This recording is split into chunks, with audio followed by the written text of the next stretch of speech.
Hello and welcome to ThePrint. My name is Keshav Padmanabhan, and I'm a principal correspondent at ThePrint. And today we have Omer Aziz, a lawyer, author of Brown Boy, a memoir, and a former foreign policy advisor in the current Canadian administration of Justin Trudeau. He was a former Radcliffe Fellow at the Harvard University. Welcome, Mr. Aziz, to ThePrint. Thank you for having me. My first question that I have, recently you had written an article for the Globe and the Mail where you highlight that there has been sort of a lack of respect between both India and Canada when it comes to viewing each other's. One, you argue that India looks at Canada as a bit part player in global affairs, and vice versa, that Canada doesn't take India seriously, given its old white policy establishment that you mentioned in your article, right, with the Eurocentric view, and that this has had issues across their foreign policy goals, right? So how has this Eurocentric view and this establishment sort of harmed the Indo-Canadian strategic partnership that seemed to be going from strength to strength till about 2015? Yeah, I mean, it's a multi-part question. So I think let me take a step back and assess how we got here, okay?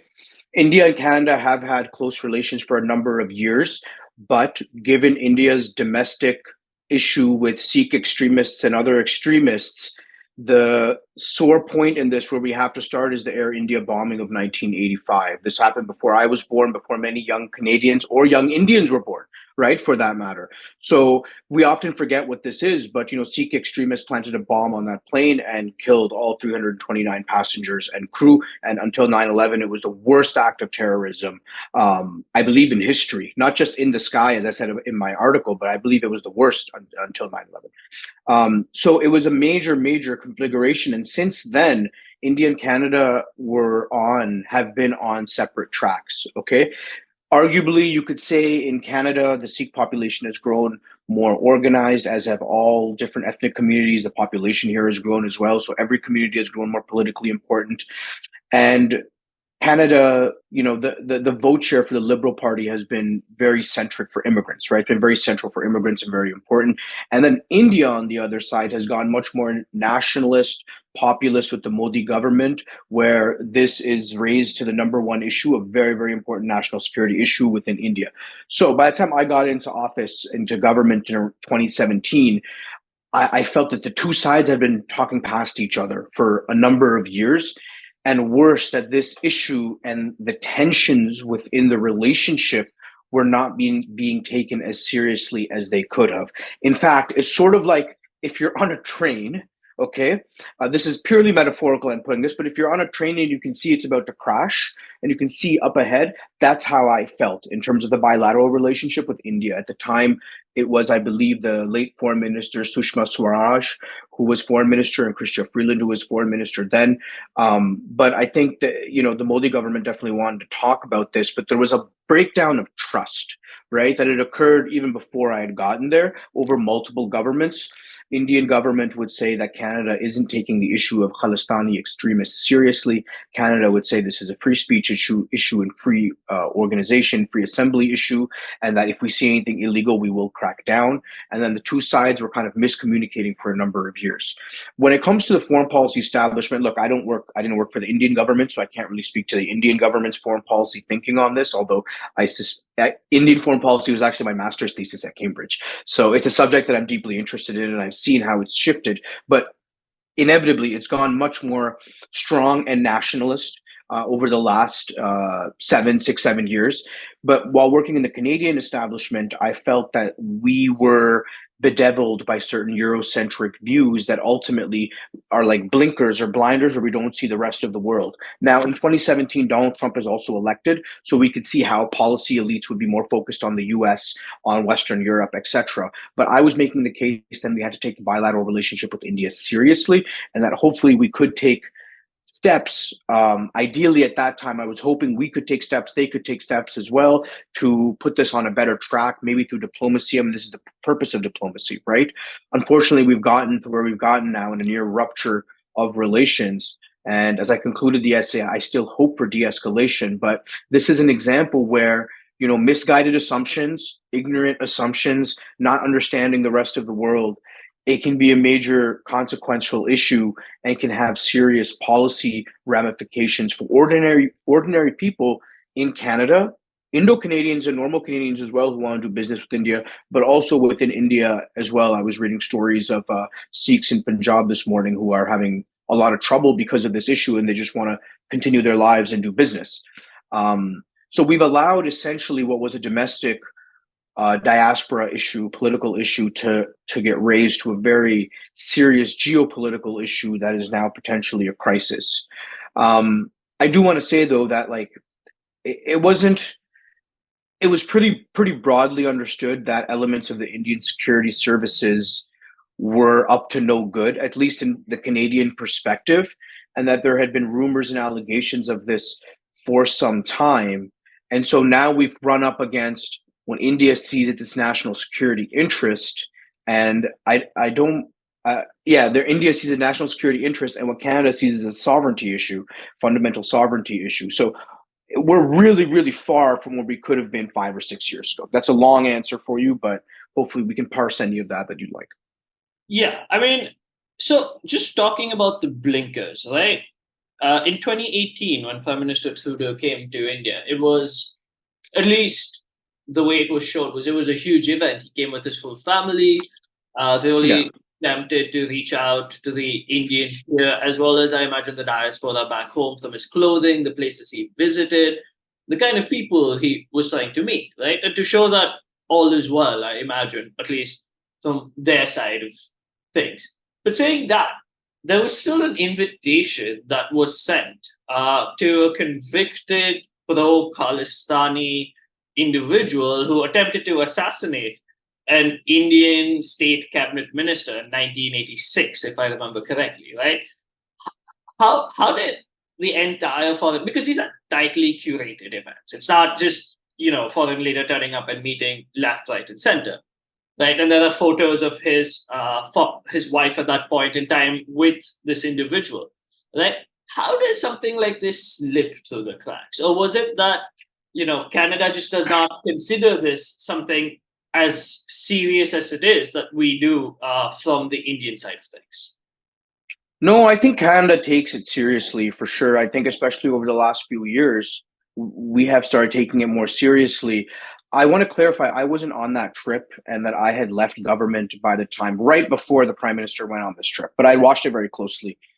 And, I think if you were to talk to people who were involved in that trip, they would say, it wasn't a deliberate invitation. It was an accident. Genuinely, it was an accident and a mistake, right?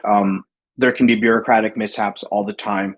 But I know people who have worked in government very closely on that issue, and they also tell me that, Indian security services weren't fully cooperative in terms of, that perhaps things had been allowed to slip through the cracks as well to embarrass Prime Minister Trudeau. There has been that allegation, right? That, if it was deliberate, if he was deliberately invited, I don't think the Canadian PMO would have an interest in deliberately inviting a known convicted terrorist and then suffering a huge political fallout, right? It just wouldn't be in their interest for us to have this conversation. So if it was deliberate, it may have been on the other side. And I actually, as a journalist, I would implore you to look into those allegations, and if there are serious, credible questions there in terms of the actual process of the security for some of those events, what was the Indian government's involvement? Because as you know, for any bilateral visit, the host country has a huge amount of control over lists, over people, over venue, over security. So I would just raise that as a question. But for your broader point, yes, it was a very bad look for Canada. It obviously shouldn't have happened. That person shouldn't have been allowed into that room. I think it was frankly an embarrassment. Whoever was in charge of that, I hope they were let go. And it's, it wasn't a good look for Canada. And ultimately, Prime Minister Trudeau did have a number of productive trade talks on that trip. But I agree that the superficiality, the costumes, this Khalistani incident, they overshadowed what should have been a very positive and productive trip as well. Prime Minister Trudeau was welcomed warmly by stars of Bollywood and others, Indian civil society, young people. So it's not like he was a pariah, but, I always say that you have to take foreign policy and statesmanship very seriously, right? These are serious issues. They're issues of war and peace and life and death for many people and seeing their families. And so that was an example of a trip that I think, not having strong long-term thinkers in government on South Asia and on India in particular had kind of blinded us, and that we walked into something that we weren't really prepared for. I'm not even sure to what extent Prime Minister Trudeau was briefed. How well aware was he that Prime Minister Modi was not very happy with him? Prime Minister Trudeau does have a tight circle, and he can run the government that he is Prime Minister of. But I think ultimately, it's being better prepared would have served us well, right? We should have gone into that situation knowing that the Indian government of Narendra Modi, that's very popular at home, has a very serious issue with us that we're going to have to talk about. So then we can talk about trade and people-to-people ties and visas and all these things, right? It would be great to have a very productive Indo-Canadian relationship. That's certainly what I had wanted, when I was there. So it's we've gotten to now where we've gotten to, and I think both the 2018 trip and this recent trip to the G20, it went from bad to worse, right? Like, if something could become worse, and now we're in the worst possible situation we could be in. So again, I think there were certain structural factors and long-term factors that brought us here, but ultimately, the 2018 trip wasn't the best look for Canada, but I suspect the reasons for that go a lot deeper than what's been reported. Fair enough. And I mean, I think here's where I just want to sort of segue back into the article you had written. And one of the points you said is that, there could have been certain steps taken, by Canada, certain simple steps. So I'll give you an example. Yeah. Can I give you some examples? So, it had been difficult at that point to set up a foreign minister meeting, right, with the Indian foreign minister. But at the same time, diplomacy is the artwork of making the impossible possible, right? So I think had we perhaps reached out a little bit more to our Indian counterparts, maybe we set up a meeting at the UN General Assembly that, September of 2017, maybe we set up a meeting at G20, and maybe at ASEAN. There's so many fora, right, where we could have converse with our Indian counterparts. And I feel like there were a lot of opportunities that were missed. On the other side, this Indian government would raise this issue consistently, and this was a major issue, and often to the expense of being able to talk about other issues in the bilateral relationship, right? Because any bilateral relationship has one issue or two issues that are thorns, but you have to talk about that in the context of a broader relationship. And one would think that with such a large Indo-Canadian population and so many Indians who want to come to Canada and Canadians who want to go to India, that there would just be a more naturally harmonious relationship. But no, there is not anymore. So yeah, I just wanted to throw that out there. Okay, fair enough. But I mean, just asking. I mean, apart from setting up different meetings at the multiple international fora that India and Canada participate in, right?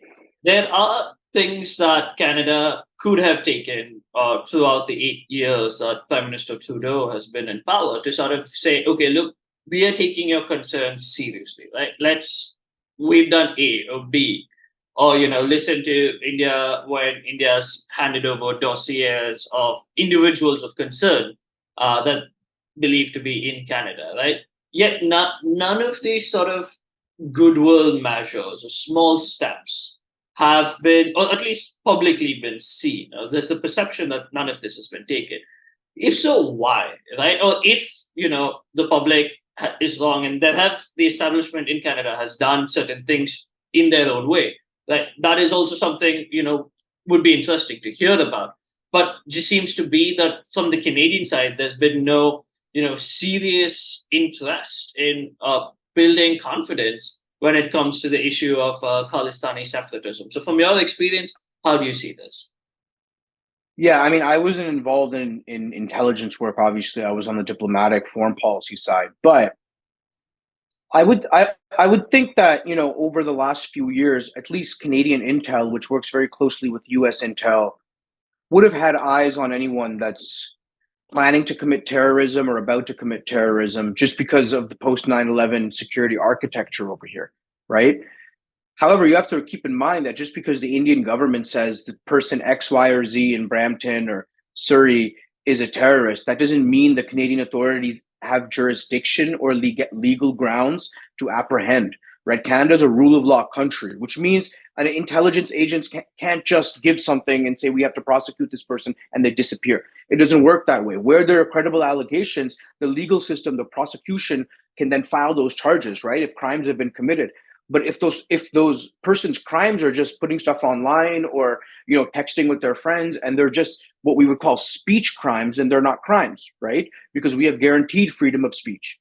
So it's a tricky line, and this is what the Canadian officials would say, that it's a tricky line between we have purported evidence given to us from the Indians that certain individuals, communities, or groups are potentially involved in some kind of criminal activity. But if there's not any kind of evidence to support that assertion, then we can't just be going around apprehending people either, right? There are processes here. Now, you could argue that those processes are too lenient, that there should be quicker, response to this, that there should be fine. But that's something that Canadians among ourselves have to discuss in terms of our national security laws passed through our democratically elected parliament, right? That's a domestic political issue that should be discussed. It's fair, but I do think that, just given where we are with the United States and our close intelligence relationship, as you know, the intelligence, they say likely on this came from the US and or other Five Eyes intelligence members, very closely integrated. So it's not, it's not really a question of aren't the Canadians doing more? It's much more of our process and of credible allegations, and how do we take that to the next level to satisfy the Indian government, if the Indian government would ever be satisfied, right? Because over here we can raise money, we can criticize any government, we can call for referenda, we can call for anything over here. I mean, should that be a crime? I don't think so, right? Like if someone in India, I mean, we have a whole Quebec separatist movement here. We have Canadians who want to break up from the country. That's legal speech, right? In our own country. Maybe some people, some Canadian nationalists would say we shouldn't allow that, but that's what allows us to exist as a democracy. Also, we don't have 1 billion people, but it's a big continent with a lot of diverse people.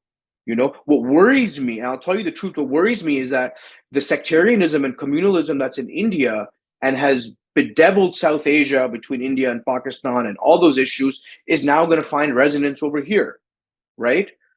Between Hindus potentially being discriminated against, or Sikhs worrying about themselves and suspecting Hindus, and God knows where the Muslims are on this, right? Like, I guess loyal to everyone, or feeling sympathies with everyone on this issue. But I don't want to get into that kind of thing where we have sectarianism and communalism here. It's just not helpful.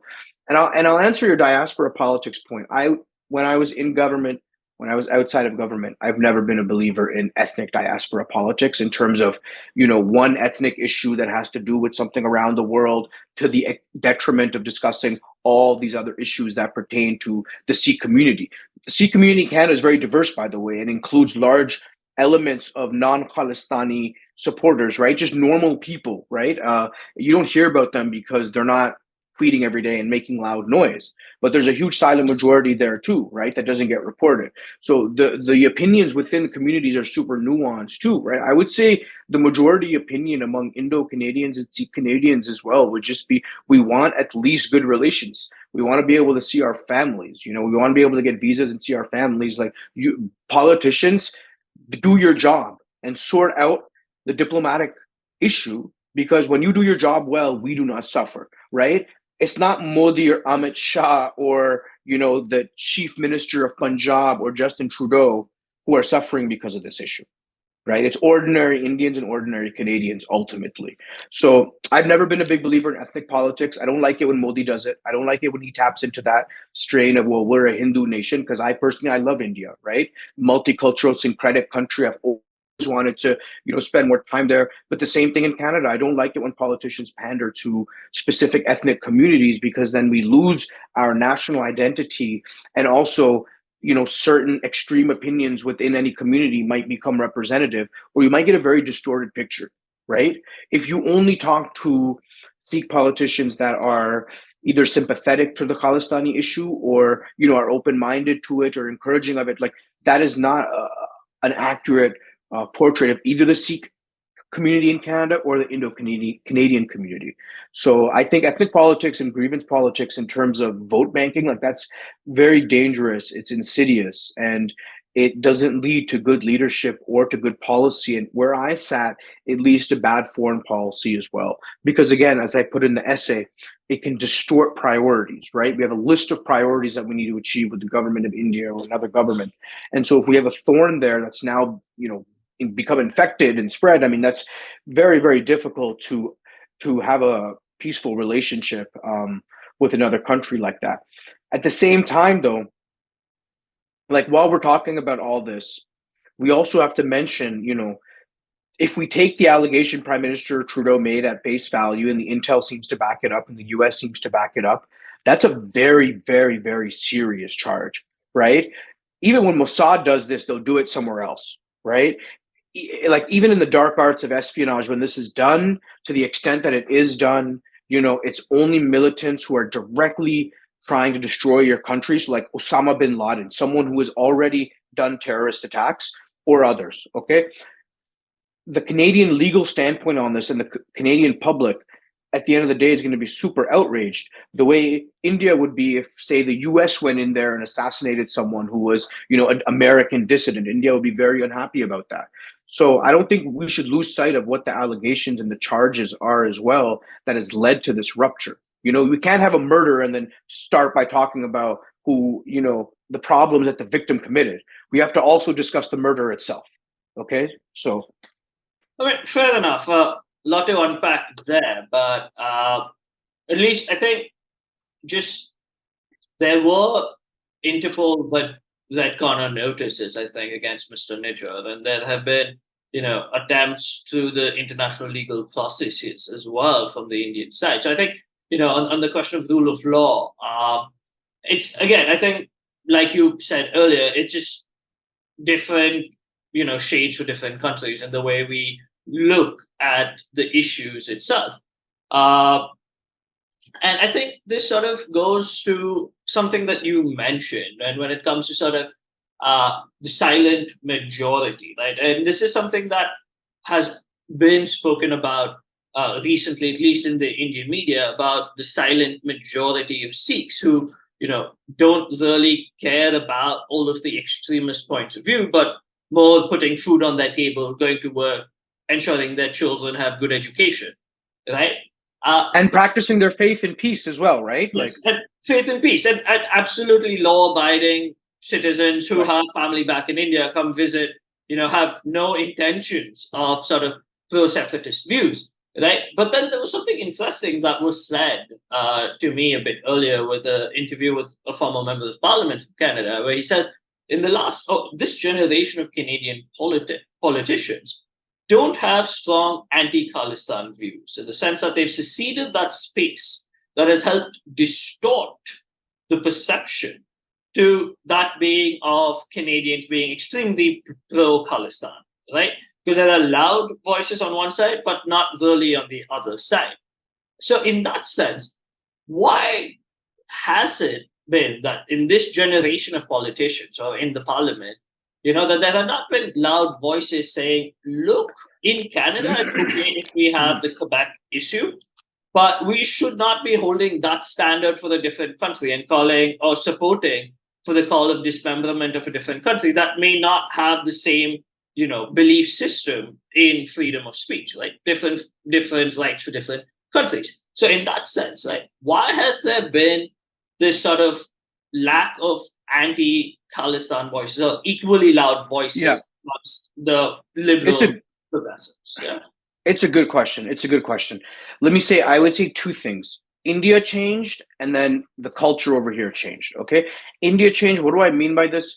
before Modi, India really put forward an image of a kind of united, multicultural, diverse syncretic country. Okay. So when I was writing my master's thesis on Indian foreign policy and the Look East policy and sort of post-liberalization, the prime minister was Manmohan Singh, right? So he was there was this representational voice India had that really, was it all marketing? I think there was a true image of India in this respect, but the India that I had in mind always was an India where all peoples are respected, and we could see it in Bollywood, Muslims doing very, very well in India. We saw it in Manmohan Singh and in the general diversity of India. Okay, India changed and it took a shift right to the right where it's put a different image forward in the world. I hope that's fair to say. One that's more Hindu nationalists, that's more muscular, you could say, and that is also willing to settle some scores, literally and figuratively, from the past. Okay. Secondly, Canada changed as well in the sense that, if you're second generation, for example, like the immigrants before who would have come here from India would have themselves had memories of India itself, of Punjab. They know, right? They know what the ground was like. But if you're kind of born here, you're second generation, third generation, you might have no idea about India or Punjab. In fact, this is where I would implore your readers to go pick up a copy of Brown Boy Memoir, because it goes through the Canadian suburbs and it shows you what the kind of energy between the different communities is like. It's very, very particular. I'm pretty sure the book is available on Amazon India and it's available there. So they could definitely get it and get an interesting view there because, it's just a totally different world, man. If you're second or third generation Sikh Canadian or Indo-Canadian, you've never been to India, you've never been to Punjab, but you live the culture at home. You maybe consume Punjabi media, Indian media, satellite, Indian news, etc. But you're not actually involved day to day in the country. So what does this do? It's like you become proud of things of your culture, but you want to be like a warrior champion for this. Okay, you see this among Pakistanis here too. Okay, very, very common. They've never been to Pakistan, but they're very, very pro-Pakistan, and they really they wear the flag and everything, right? And it's like, man, you've never been there, but see, this is a second generation person who's negotiating their Canadian identity, and what they're doing and compensating is like taking on an extreme version of this other identity over there, right? So there are young Sikhs here who might speak Punjabi very fluently at home as the first language. They consume Punjabi media. Parents are very Punjabi. They were born here. They were never been to India, but they have this sense of like, okay, Khalistan is the important issue, or this other issue is important. This is called diaspora culture, diaspora politics, right? So the new generation of Canadians didn't really have a connection to real Punjab, right? To actual India. And then there was on the other side, there was no Indian government and Indian nation telling them, wait, we're one inclusive multicultural country. You all belong here, and doing all of that. I mean, that works. Whether you believe it or not, I believe that works at the citizen level, right? Because then there's this vacuum that's created, and it's very easy for, an appealing message like Khalistan to get a lot of traction, right? And we saw this in the Muslim community as well, I feel, after 9/11 too, right? A hugely diverse community, 99.9% peaceful, small extremist group, fine. Some of them say we would need Islamism, Islamic law through peaceful means. Then you have the jihadis who are violent. And again, then they end up distorting for the whole community. And then that ends up becoming a major issue and it causes violence. Extremist politics. I reject ethnic extremist politics. And I also reject the notion that Sikhs in Canada are in some kind of great danger. They're not. I've seen many, many Sikhs today, in fact. They're doing very, very well here. Thank you very much. It's still a very good country here. And, we aren't descending into some kind of anarchy. Everyone's very, very peaceful here and getting along. And even the Hindus and the Sikhs and the Muslims here, everyone here is neighbors, gets along very, very well. So often politicians who have an interest in inflaming tensions themselves, I think need to be checked, because we don't need Sikhs here in Canada or Hindus or anyone suddenly feeling scared in one of the safest countries in the world. I mean, I think politicians need to be watching their language here and be very, very responsible with their language. Okay, a smart person like me or you, we know the intricacies of inside politics, but your average person doesn't know that. They're only hearing, oh, I should be scared. I should be scared. So, I think it's time to calm things down. I think it's time for the adults to take this over. And, I really hope that this investigation can continue, this issue can be resolved, and India takes some goodwill measure and steps as well, because there are other issues to discuss. I fear, though, and I guess I should be honest with you that this may get worse before it gets better, and that all of the issues that we could have solved through diplomacy over the last 7 years are now going to come up to the fore. And it's like when a relationship ruptures, right? It's like very, very difficult to get it back on track. So, I hope that Canadians, Sikhs, Indians in India, Indians in Canada, Indo-Canadians, just everyone takes a step back and cools us down a little bit, and that we can get it on better relations and on track again. Because some of the rhetoric I'm seeing right now, slurs and threats, it's just very, very, it's not healthy, right? It's ultimately not healthy, and these are isolated incidents, but once again, we should never allow the extremists to define a country, a community, or a culture. Yeah, fair enough. And I mean, this question of why has there not been as equal loud voices against sort of this violent rhetoric? Oh, even if one says this is not violent, it's still rhetoric that can become hate-filled or perceived as hate-filled. So yeah, fair enough. It's interesting. Okay. Look. 770,000 Sikhs, okay, in Canada, 338 ridings, right? As you know, you have to win a majority of ridings to win government.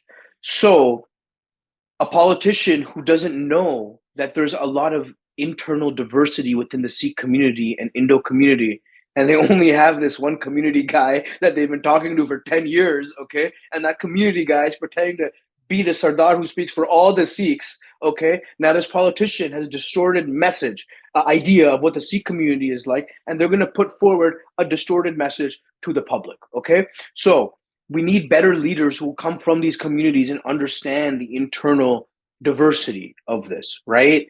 And there are plenty of Indo and Pakistani origin candidates and politicians here who are not just doing ethnic politics, who are thinking about bigger picture issues as well. But that is how it happens, okay? That politician needs to win votes.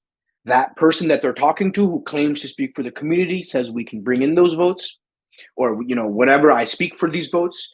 And then this system kind of machinery kind of reproduces itself. So if the political leaders didn't think that they would take a hit, they would probably speak more clearly on this issue. But at the same time, the politics are super complicated. There's a big Indo-Canadian community as well, a Hindu and Muslim as well community. So it's not simply the Sikh community. But I mean, in democracies, you have to do politics, right? You have to, at the end of the day, win elections. The thinking, the idea that we should in any way pander to Sikhs, I mean, this was something that I argued against when I was in government, that if we just had a good overall foreign policy where everyone benefited and, life was good and life was easier or better, that you'd win this quote unquote Sikh vote, the Hindu vote, the Muslim vote, the alien vote, every vote, right? Because if you do a good job, I'd like to believe, my theory of the case always is that translates to people's lives as well, right? So ultimately, like in the short term, doing this kind of ethnic politics can be, it can help you win ridings and elections, but it's never good for the country in the long term, whether that country is Canada, whether it's India, whether it's another country. Having a narrow identity-based politics that's super exclusive and then trying to impose that on others and then trying to enforce that through law, that is always harmful. It's always much better to be a multicultural, open society and rule of law, right? Where people are allowed to express themselves in all kinds of ways. So yeah, I mean, fundamentally, I reject that kind of politics. So I'm heartbroken to see where things have gotten to with this issue. Fair enough. And I mean, I think that's sort of the last question I had.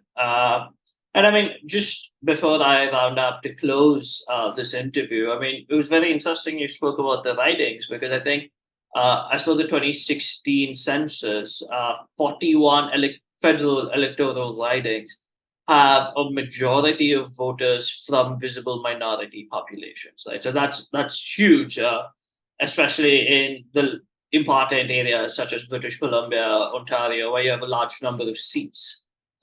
Saying that, I thank you again, Omer, for joining us at ThePrint for this conversation.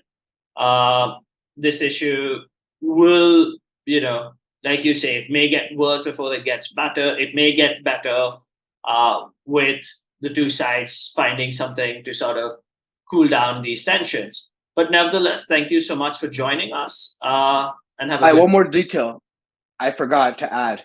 Can I say this or no? Go for it. Well, because I was, your questions and made me think about the personalities at the time, and I remember I had a good working relationship with Vikas Swarup, the High Commissioner at the time, who wrote. I don't know if you're familiar with him, but he wrote Slumdog Millionaire, and I remember there were moments where I thought this could, through the good labor and good offices of people like him, people in office in government, these issues could have been resolved. And so from where I sit, it's quite tragic, and I have ideas for how to put the relationship back on track, but maybe we'll save that for a future conversation. Perfect. Thank you again, Omer, for joining us, and have a good day. Thank you so much.